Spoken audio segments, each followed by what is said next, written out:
Okay, so we're Perek Bashar Dalet Nefesh HaChaim, Perek Yud Zayin, Perek 17, right? So we haven't done this in a while, so let's recap. So we are talking about different aspects and different milas, as we say, different, I don't know, we say milas,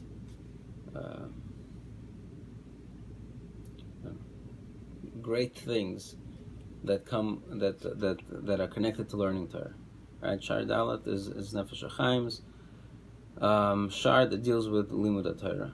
Good, right? So he talks. So just by the way, last we left off, right? So this Shar feels a little different from his previous three gates, right? And the reason for that is, I think, because right in the beginning, he tells us in the introduction. He tells us, one second, right? So this is what, right, in the first few lines of this shar, he says like this, Oid zois amarti lavoy b'megillah sefer kosov, right? This also I said to write down, b'goydel achiv shel esek haTorah, regarding the greatness of the obligation to learn Torah. I'll call Ish Yisrael Yom V'Layla, on every single Jew day and night. Uleharchiv me'ad hadibur, and to expand a little bit the word, right? B'loshen medaberes gdulas yikar tifarto, in a language that speaks about the greatness and the beauty and the loftiness shel HaTorah. V'ha'odam ha'yosher ha'oisek v'oigeh bo v'teres chesed l'shoina, and the person, kind of the straight man that also learns it properly, etc. Right? So meaning, right? So there's like the main punchline that he wants to deliver with the Shar Dalet, right? To talk about the Torah and its place, I guess, in Avodas Hashem and place in the world. But then there's this aspect, uleharchiv me'ad hatibur, to expand a little bit. Laharchiv means to like be a little more verbose than otherwise he would have been, in order to in order to speak about the greatness and the beauty of the Torah, right? So therefore, this chapter is a little more what's the word? Verbose. I mean, it's a little more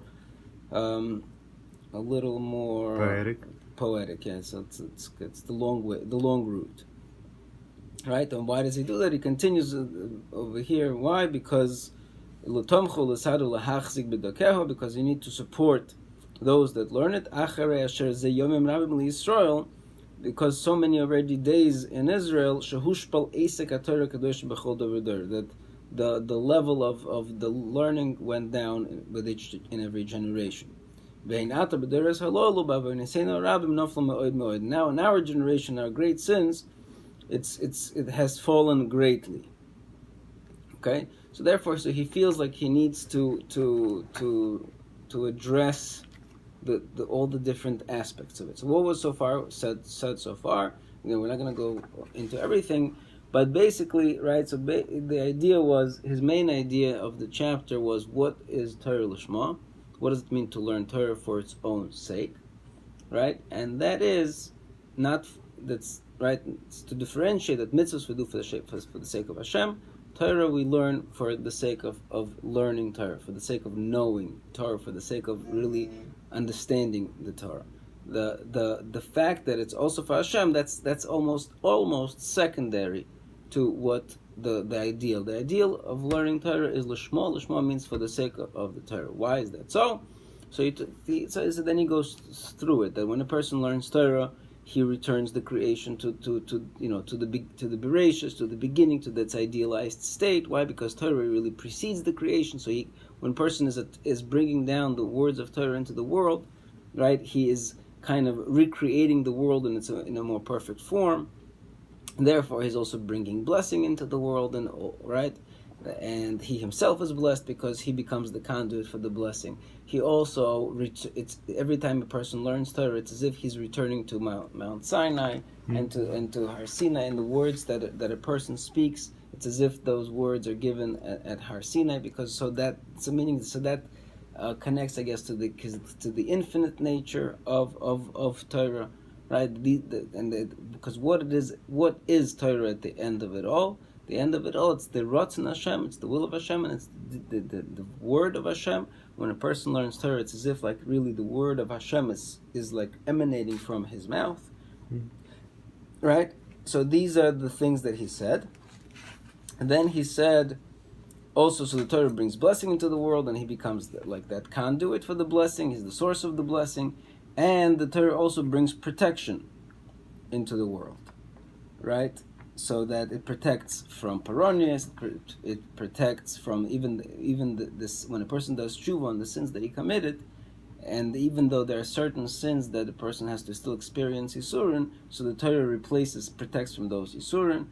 Furthermore, he said that the Torah patters him, sort of excuses him from all the derech hateva things that come along with being in the physical world, right? The upkeep and the management and the parnasa and etc. All the things that are here because HaKadosh Baruch Hu created a physical world, in which He wants us to live. But the Torah is above the physical world. So when a person is attaching himself to that kind of reality, he is not really connected to the physical reality of the confinement of the physical world. He's functioning on a different plateau. He's functioning on a plateau of the world as it should be, and it's an idealized state, right? So that's that, and then so the Torah provides this protection for him. Good, and so this parak, he says, and this protection extends not only in this world, it's bein achar p'tirosim ezeh ha'olam. That's where we're going to start. Parak Zayin, bein achar p'tirosim ezeh ha'olam, that the protection extends even after he leaves from this world, right? Bein achar p'tirosim ezeh ha'olam. Omer Rabbi Seinu Zal.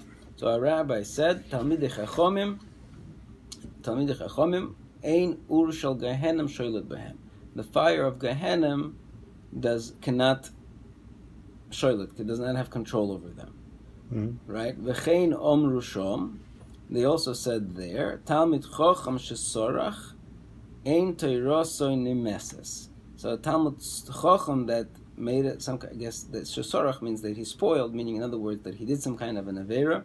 The Torah is still not nimeses. Does not become disgusting. Okay?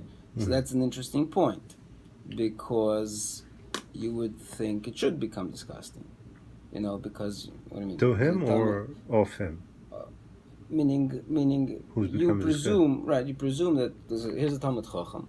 He does something that's beneath his level, right? So you look at him and you say, like, what was your Torah for? Get out of here. It's nothing. You wasted your time, right? You wasted your time, and over here he's saying that's not the case. The Chazal say in Chagiga that ein Torah nimeses, that the Torah does not become disgusting, meaning that this Torah is what it is, right. and let's look this up for a second.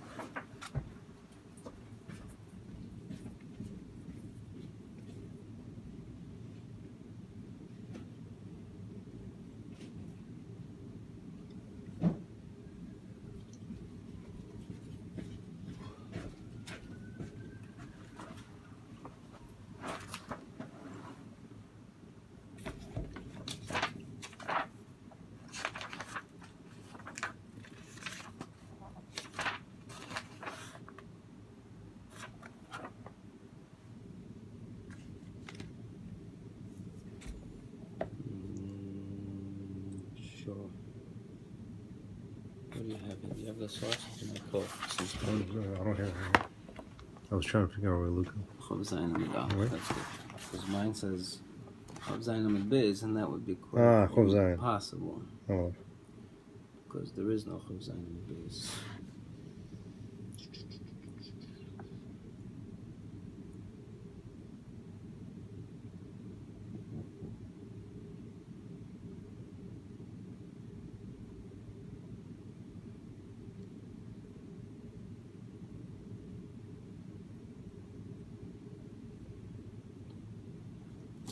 Right, so this is what it says here. So the Gemara says this is the last piece in Gemara Chagiga.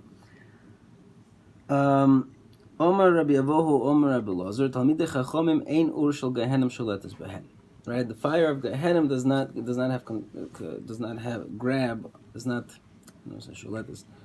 dominate Talmidei Chachomim. Kal v'chomer mesalamandra. So this is a Gemara learns this a kal v'chomer from a salamandra. Salamandra was some kind of a fiery lizard. Okay, I presume it's a lizard. I'm not sure. I'm not sure if that's the salamander that we're talking about. It's not, because the understanding that this is maybe it's some kind of a mythical creature that arises from fire, that gets born in fire. So maybe it's a phoenix. I don't know, something along those lines. So kal v'chomer from salamandra. Ma salamandra shetoiledas eish. The salamandra is only a creation from fire. He has midama. Somebody who. So the idea was that if somebody rubs himself with the blood of salamander, it's like a fireproof. Ein ur shalatas boy. The fire does not. He becomes fireproof. Talmidei chachomim shekol gufan eish. Talmidei chachomim, that their whole body is fire. Diksiv haloi kol dvori ke'eish num Hashem. Because my word, Hashem says, my word is like fire, says Hashem. Alachas kama v'kama. So how much more Talmidei Chachomim the fire doesn't burn them. Meaning, so the fire of Gehenim, meaning that when the Torah enters the Talmid Chacham, right, his body is transformed into the words, right? Again, this is probably talking about a Talmid Chacham that's on a certain level. It's probably not talking about us.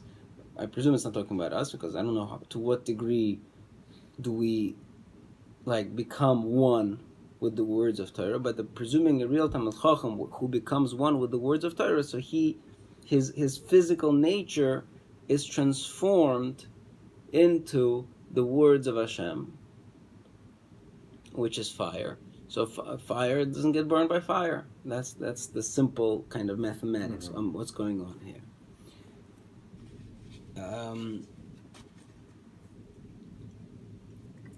That's it. But I don't see where this part with Nemesis, it's not here.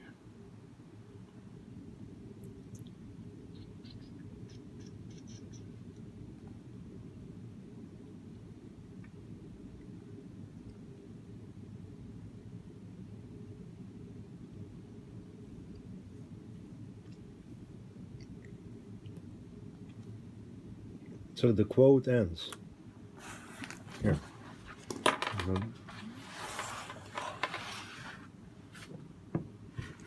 And that's a different quote. So maybe it's written different. I see.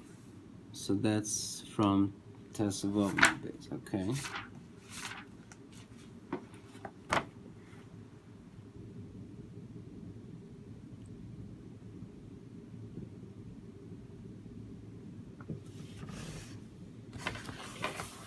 Here. Let's see. Lama nimshulu talmidei chachomim le'egois.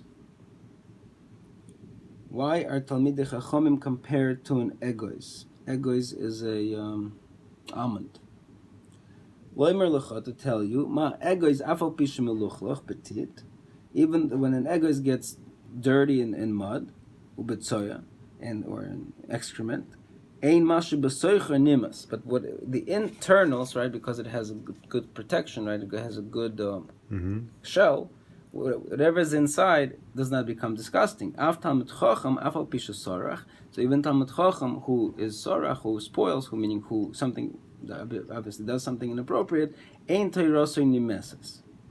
His Torah does not become spoiled with him. Right, so so that's the idea here. Clearly, that's the idea that when a person absorbs Torah to that degree that it becomes part of him, that also it's forever. Meaning, it becomes his essence, as opposed to the thing that he does, which becomes not his essence, which is outside of him. So it doesn't. There's a shell. There is a membrane. There's a protective layer that separates him from whatever he later on does. If he's a true Talmid Chacham, then whatever else he does not penetrate to the core of his being. Mm-hmm. Okay. So that's how he understands. Right. Meaning that's how he understands this Gemara.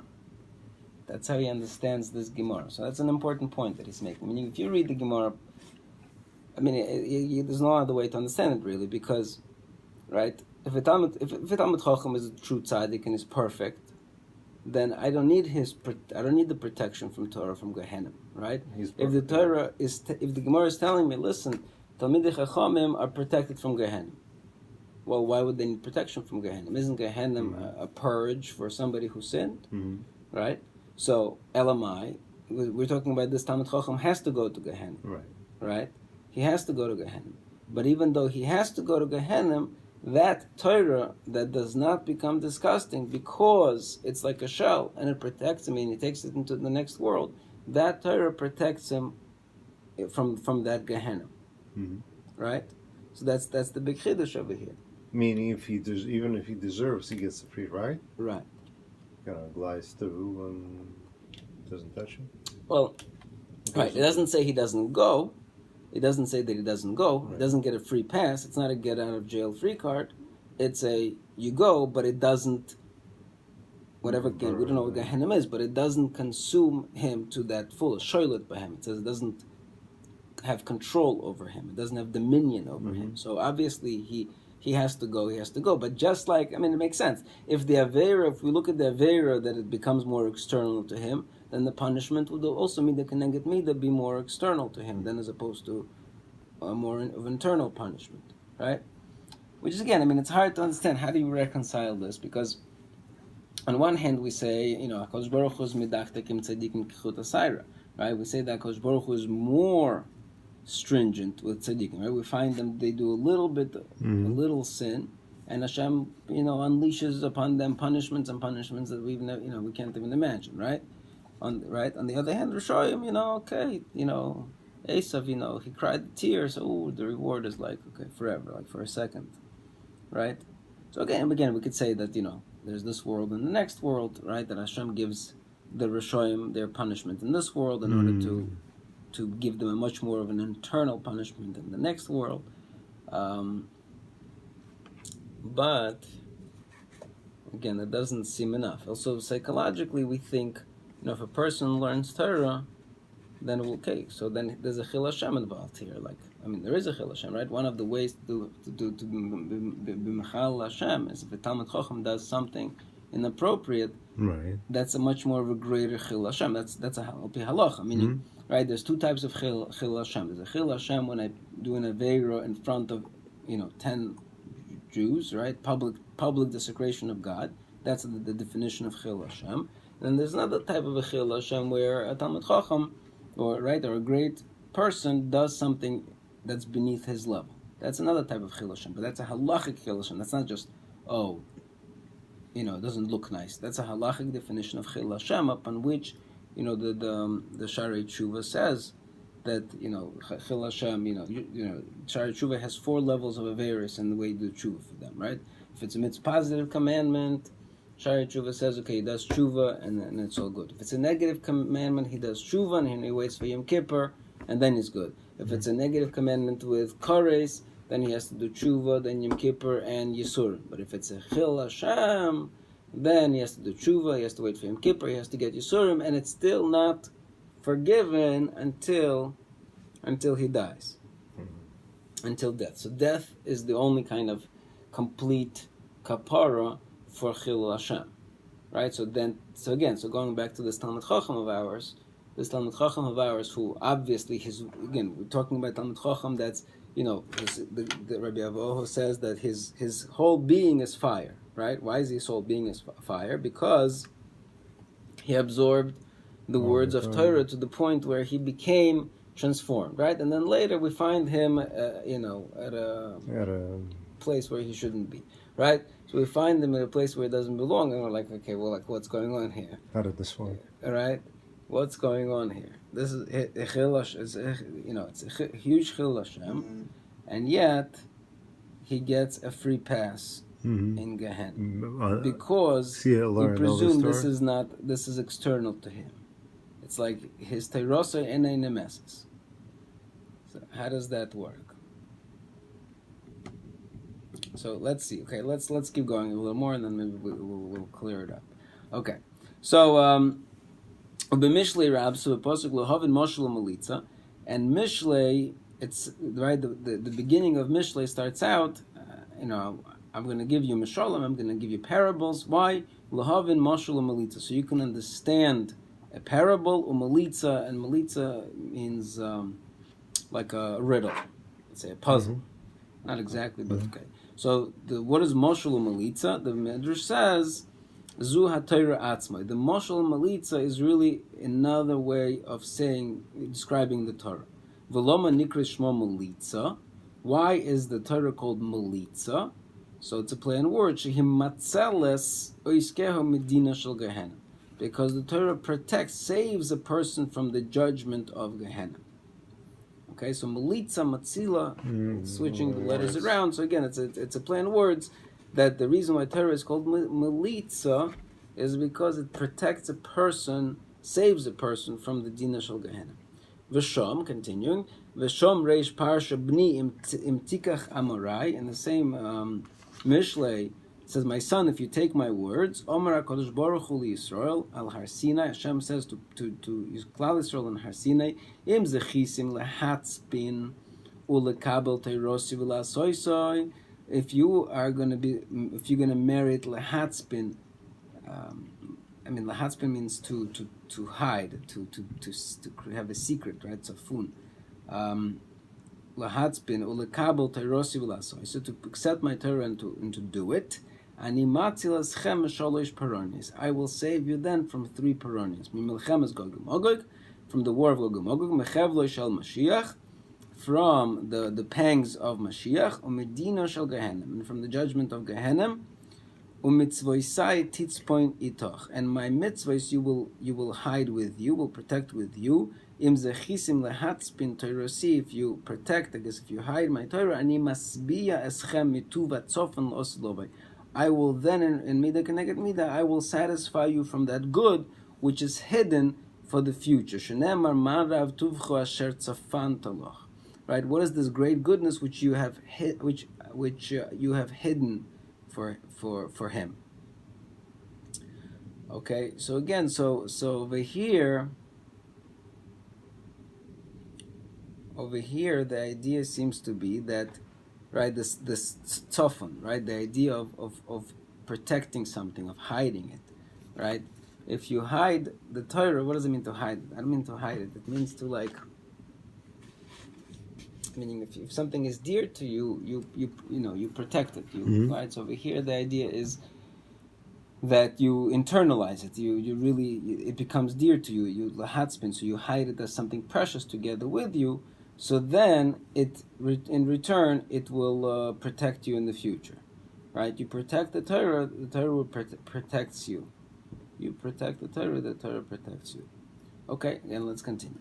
V'shom Parsha Yud, and there also in Parsha Yud, Omer Rab Chanina ben Doisa, Ein lecha tzedakah shematzeles es ha'adam medina shel Gehenim ela Torah bilvad. There is no charity that protects a person from the judgment of Gehenna except for Torah, right? Meaning, what is he talking charity? Mm-hmm. Because we have this principle, right? In 2 places, the Tanakh says, tzedakah tatzil mimovis.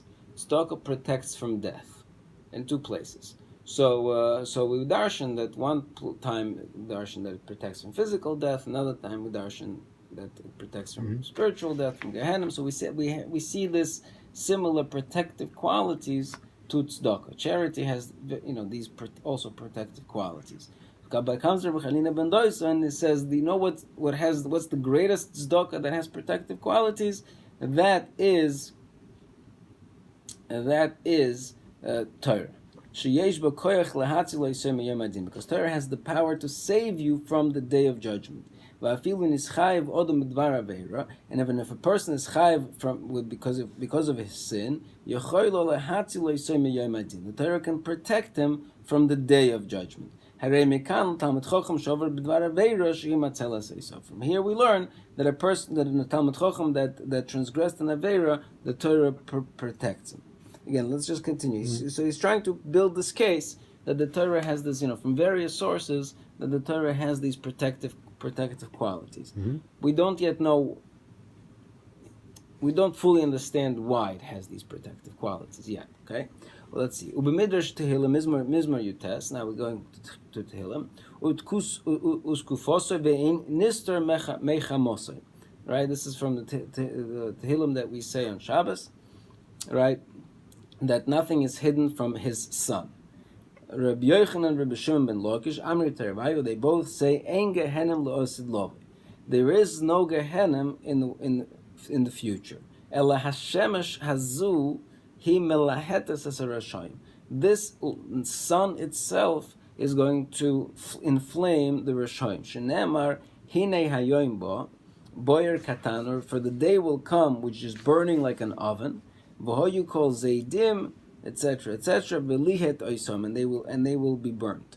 Aval leosid love, but in the future mi nister mechamosoi. But in the future, who will be hidden from his son? Right. Chama is the word for son. Mishahu oisig b'Torah, somebody who is learning Torah.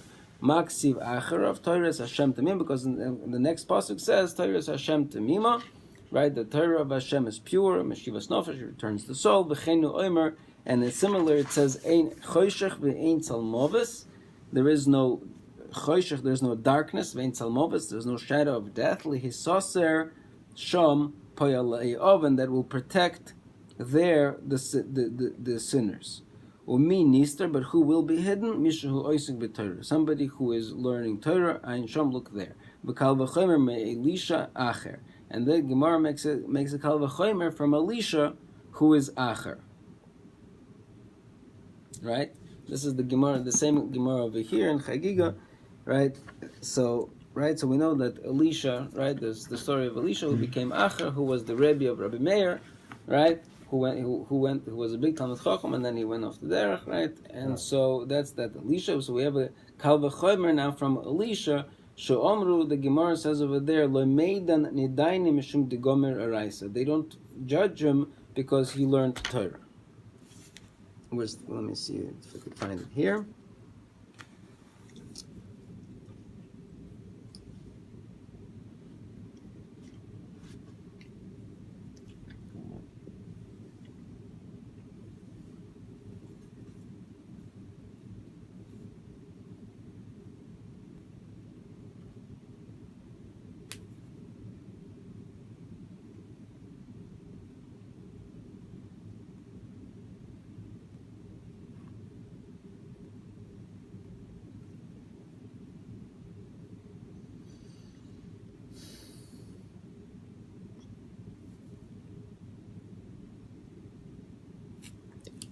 Second. Oh, here. Kenoch nafshei the acher, when Acher passed away, right? Amri lemeidan lidaini. We cannot judge him, but v'lo le'alma de'osilesi, but we cannot let him into the world to come. Lemeidan lidaini, we cannot judge him mishum de'esig b'araisa, because he learned Torah. But we can't let him into the world to come because he was a sinner. So Omar Reb Meir says mutav delidaini v'leisid le'alma dosi. It's better it's better to be judged and be admitted into the world to come than not be judged and not be admitted. So whatever. So basically the story goes what? Better be judged and be admitted than not be judged and not admitted. Right. So the Gemara says that the whole time until Reb Meir died, kind of the kever, the burial place of the Acher used to have smoke coming from it. So he was neither here nor there. So I don't know, whatever that means. And then when Rameir passed away, then he asked for Rachamim, and I guess he brought his chus brought Achar together with him. Okay, so but he's going on that initial understanding that they couldn't judge him because of his Torah. They couldn't judge him because of his Torah. Okay, all right, let's continue. V'chein Rabbi Yerushalmi Shom B'Kelas Rabba Pasuk Tov Acher is Dover V'lochein Tanin Matzilin Tika Sefer. Don't we learn al pi halacha that if there is a fire, right? You save the Sefer Torah together with the covering, right? With the covering. So Matzilin li Elisha b'schus Torah, and from there we learn that you save Elisha in the schus of the Torah that he learned. Right, so that remains again. It's that ego's situation, that almond, and the layer of protection. Ubezohar Isra, and we see the same thing in Zohar. Omar Rabbi Yehuda, Amai Isyahev Araisa Be'esha V'Chashoicha. Why was the Torah given in fire and darkness? The Kolman the Ishtadel Be'araisa. Anybody who learns Torah. Ishtizivmi Eisha Achra Begehenim. He will be protected from the fire of Gehenim. And also from the darkness, the Mechashchin Kol Shad Amin Yisrael. And he's also going to be protected from the darkness that the other nations try to bring upon the Klal Yisrael. Right? So again, it's another Chazal again showing that the Torah serves as a protection. The fire of Torah serves as a protection.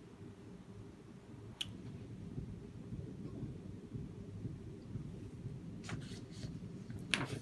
Well, hopefully we'll put this all together. Okay. Continuing. Let's just get through his proofs. Yeah. Uberaya mehemna truma. Pekudo lilma Torah b'chol yoyma. There's a commandment to learn Torah every day. The ihu rozo de memnusa ilo, because the Torah represents the secret of the lofty emuna. Leminda orchi de kutchabrichu, to know the ways of HaKadosh Baruch Hu.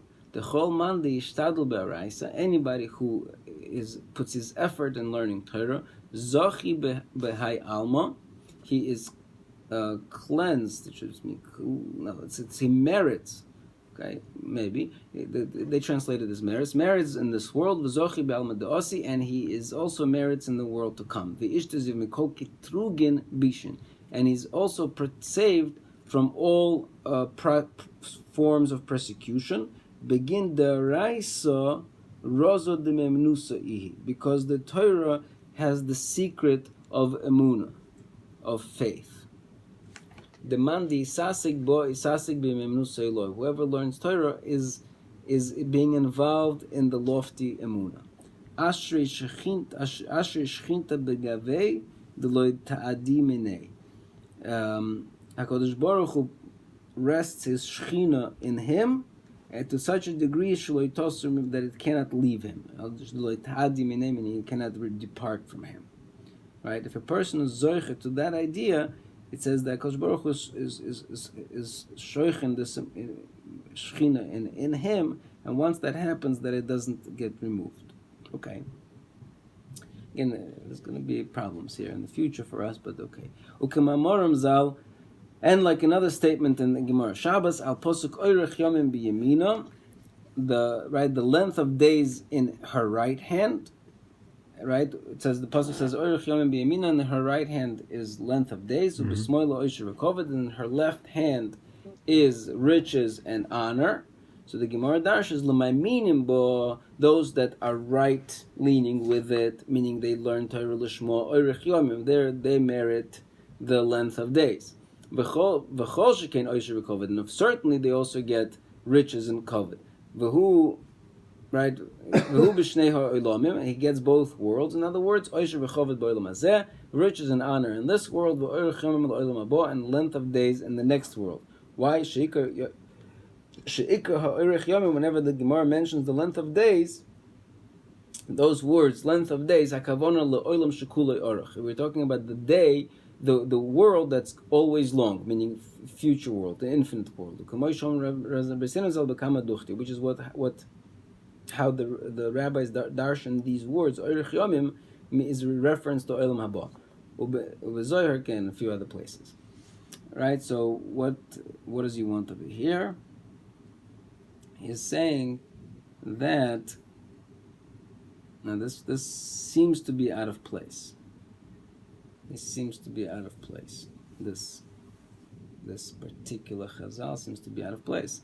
This paragraph, but I guess he's saying, I'm not sure. This paragraph is doesn't fit with the other ones. Seems to be talking about, till now he was talking about Torah's protective qualities, and this paragraph seems to be talking about Torah's rewarding qualities, right? Talking about the future world and the Osher recover that he gets. So obviously, if you put this here, there's a connection that he is building between protective qualities and rewarding qualities. Okay, again, let's just plug through and then okay, we're not going to be able to plug through all of this, but No.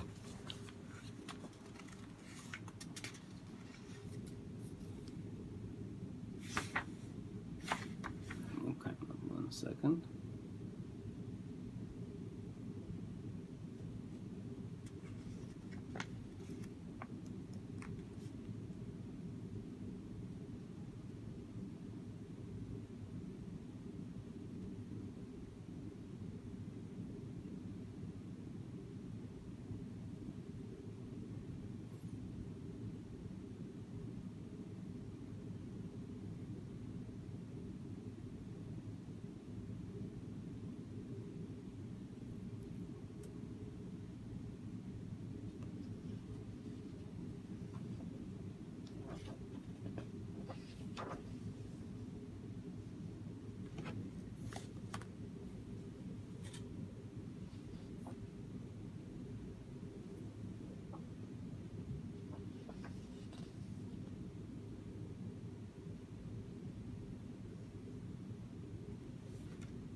Okay, so let's just summarize here what or let's try to figure out what he's saying at this juncture. Right. So the idea seems to be this.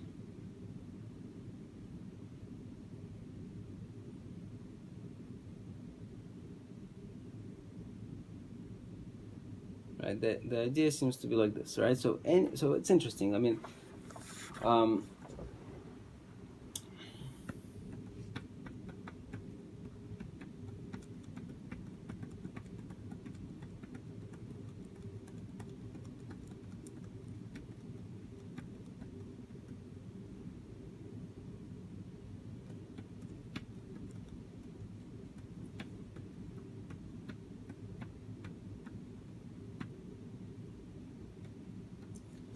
yeah. So we're talking about. So he's talking about the next few pieces of Chazal are going to be talking about the idea of being zoicha to shnei olamis, the idea of having this world and the next world, right?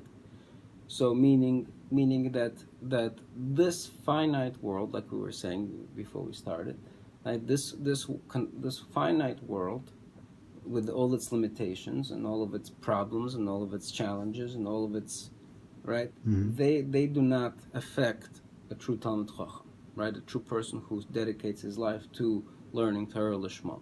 Why don't they? Why isn't he affected by it? Because when he taps into the Torah, he's tapping into the world in the idealized state, in the sort of he's really located in Olam Haba while still being in Olam Hazeh, right? Because the Torah, as we said, it goes back to the initial master plan of creation. It's in the he belongs to a different world, right? He's with HaKadosh Baruch Hu. He's Dovek to HaKadosh Baruch Hu. He's part of the infinite, while he's still in this finite world, right? So the problems that come with the finite world do not affect him, do not touch him. Neither the recherets, the responsibilities that come with it, nor the negativity that comes with it. Now the next level. So that we can understand, right? That we can understand that the limitations of this world are not touching him because he's unlimited. He lives in the world that's unlimited, right? He lives in the world of intellectual thought. He lives in the world of concepts, not in the world of things. He lives in the world of ideas, not in the world of, again, things, right? Good, so that we can understand. But now, Dina Shel Gehenna is harder to understand because we're saying he sinned, right? That's an action that he did. That's a concept already, that he did some kind of an action, and now he's responsible to pay for it, right? There is Gehenna, especially the way the Nefesh HaChaim taught us in the beginning, that the Gehenna is really an extension of, it's not a punishment, it's more like an extension of an Aveira. What is an Aveira? What is an Aveira? An Aveira is something that's antithesis. It's, so to speak, it's taking the limitations of this physical world and even take it to the next level, meaning to make it even more distant from HaKadosh Baruch Hu, right? Make it even more limited, right? So an Aveira is not unlimited. It's a step even away from the physical world, which was kind of neutral, right? The physical world, as it's supposed to be kind of neutral, and you could make it spiritual, or you could make it more physical, but by doing something that's inappropriate, by doing an avera with it, right? So then the Gehenna comes as a result. You took yourself away from HaKadosh Baruch Hu. That's your Gehenna. That's your Gehenna. Gehenna is when a person is removed from Hashem. That's the Gehenna, right? So the Gehenna is not like a punishment, an external thing. It is the direct outcome of the Aveira, right? So now why should the Torah protect him? He did an Aveira. He should deserves to get the punishment, right? And if the Torah would protect him, it's not going to be justice. I mean, Baruch Hu is anything has to be just. Otherwise, the whole system fails. It has to be that Baruch Hu just. So there has to be this protection, this pardon from the president, whatever, has to come with a certain justification. Otherwise, it doesn't make sense. So the answer again, I think, seems to be goes back to the same original point that this avera and the judgment that comes as a result, it's still meaning this limitation which this person fell into, it's not really him. It's meaning, I'm going to say it's not really him.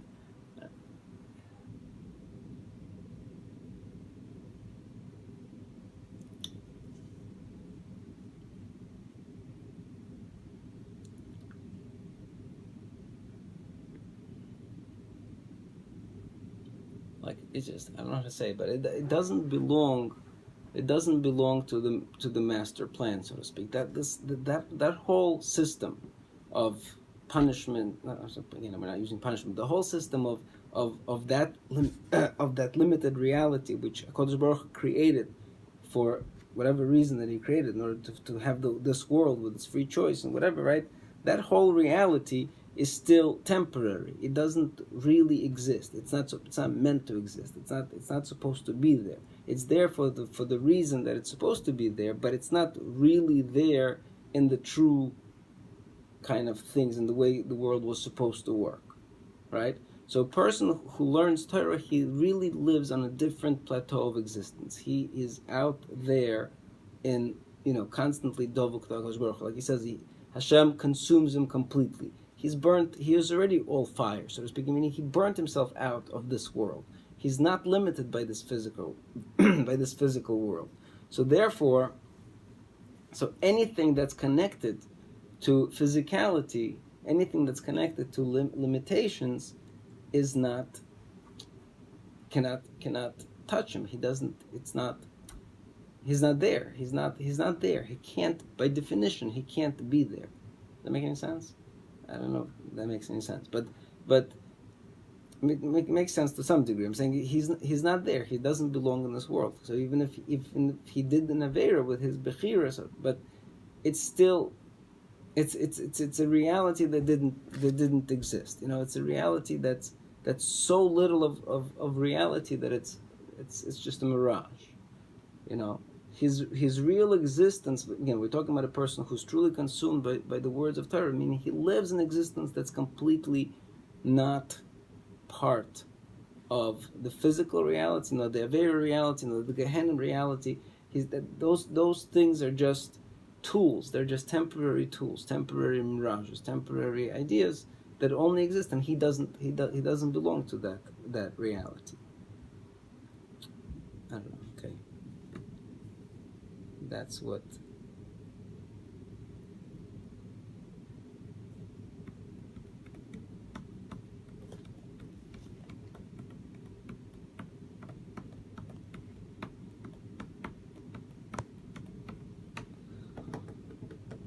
Yeah, I'm not sure if I fully internalize this.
See, again, I'm just in each of the chazals that he brought, there's really a different aspect.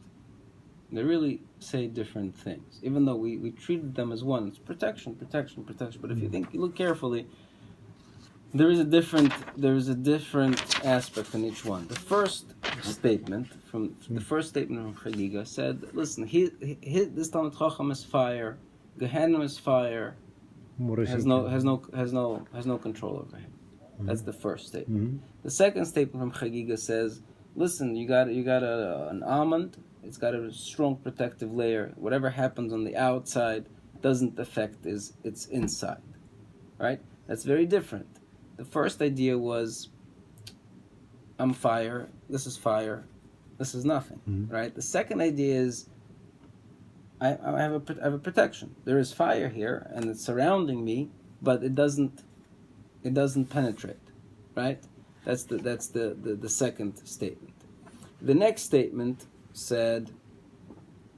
The next statement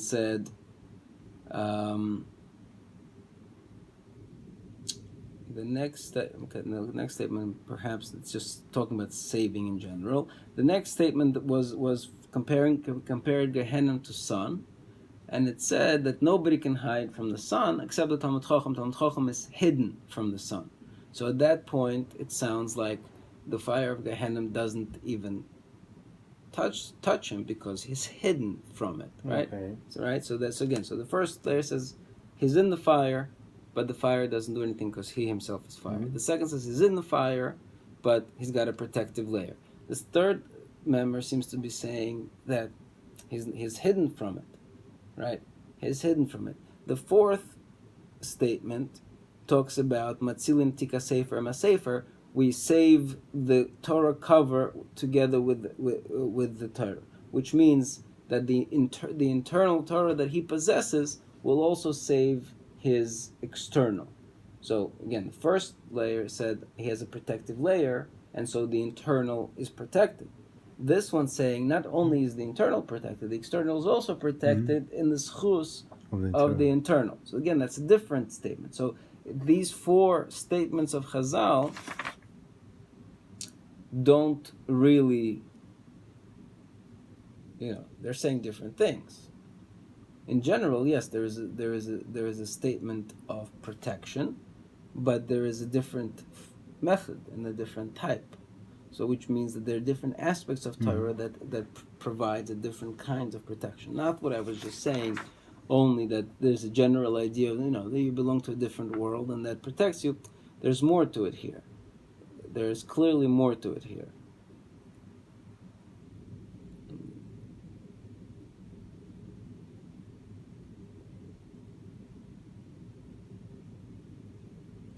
Okay, look, I guess we're going to have to leave it as a riddle to be solved for next time.